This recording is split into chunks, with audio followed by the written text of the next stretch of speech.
NEET case के लापरवाह अधिकारी अब हमारी और आपकी नजर में नहीं है, ये पटना हाई कोर्ट की भी नजर में है। पटना हाई कोर्ट ने एक तल्ख टिप्पणी की। पटना हाई कोर्ट ने दो टूक कह दिया, आपकी लापरवाही अगर दिखती है, जांच में पाई जाती है तो आपके ऊपर भी कार्रवाई होगी, एफआईआर दर्ज होनी है।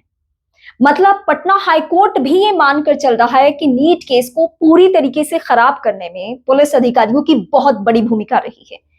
एसआईटी पर भी बहुत सारे सवाल उठ रहे हैं और सीबीआई बीते एक हफ्ते से ज्यादा वक्त गुजर चुका है, वो क्या कर रही है किसी को मालूम नहीं है।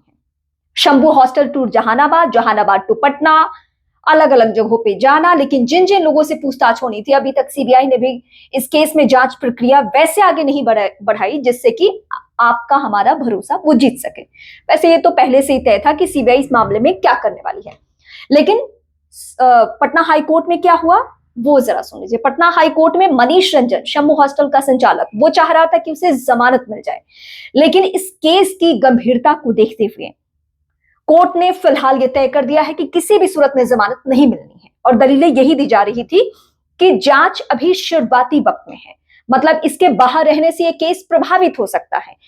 जिन हाई प्रोफाइल लोगों की बात कही जा रही थी, जिन रसूखदार लोगों का जिक्र आ रहा था, उन सबको ध्यान में रखते हुए, तमाम पॉइंट्स को ध्यान में रखते हुए शंभू हॉस्टल के संचालक यानी मनीष रंजन को जमानत नहीं मिली है। लेकिन इस बीच कोर्ट ने संकेत दे दिया है कि पुलिसकर्मी, पुलिस अधिकारी, एसआईटी के वो अधिकारी जिनकी भूमिका बहुत संदिग्ध है, जिनको लेकर सीआईडी ने सवाल उठाए और उसके बाद सीबीआई ने एसआईटी के अधिकारियों से पूछताछ की, लापरवाह पुलिसकर्मियों से, एसआई से पूछताछ की गई, इन सभी के ऊपर आने वाले वक्त में गाज गिरना तय है।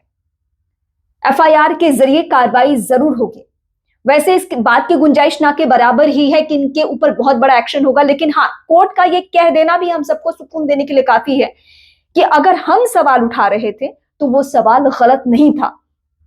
यानी शुरू दिन से ही जितने भी पुलिसकर्मी थे सबने अपनी अपनी जगह पे लापरवाही दिखाई, केस को मैनेज किया, किसी ना किसी के हाथों वो बिके। जो पीड़िता की मां हर दिन दोहराती रही कि मेरे पास तो गड्डी नहीं है ना, गड्डी वाले लोग खरीद लेते हैं। और ये उन्होंने नॉर्मल पुलिस कर्मियों को नहीं कहा था, वो तो डीजीपी से जिस दिन मुलाकात करके लौटी थी उस दिन ये संकेत दे दिया था। तो जाहिर सी बात है इस केस में आने वाले दिनों में कुछ बड़ा हो सकता है, पुलिसकर्मियों के एंगल से, पुलिसकर्मियों के लिहाज से, पुलिस अधिकारियों के लिहाज से, क्योंकि कोर्ट की इस टिप्पणी में बहुत कुछ है जिसमें यह संकेत दिए जा रहे हैं कि जांच प्रक्रिया आगे बढ़ रही है, जिसकी भी लापरवाही होगी उसके ऊपर एफआईआर होना है।